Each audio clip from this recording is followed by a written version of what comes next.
Happy Thursday, and welcome to Lawyer Up and Shut Up. I'm attorney Breezy Warner, and today's topic is the burden of proof.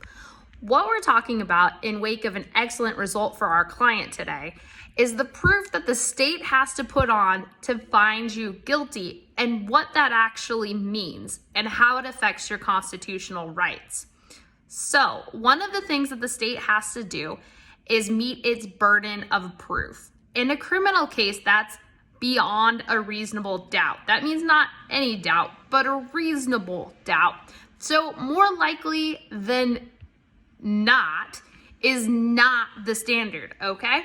So it's whether or not reasonable minds could differ on what the facts are on each element of the crime, and depending on the crime you're charged with are the elements the state has to prove against you.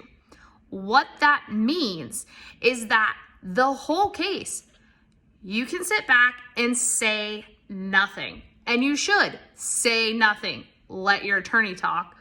But what it also means is that as a defense attorney, I am not required to say anything. Sometimes the state does it on their own and fails on their own case. Now, generally speaking, cross-examination is still going to take place. But what happened, like what happened today for our client, is we had a trial and the state put on their witnesses. We cross-examined those witnesses and we rested the case, which means we didn't call any witnesses on our behalf.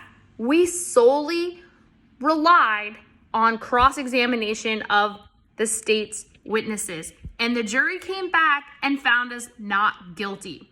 So remember, exercise that right to remain silent. If you liked this video or found it informational, please share with your friends and always comment below with any questions or topics you'd like to hear more about.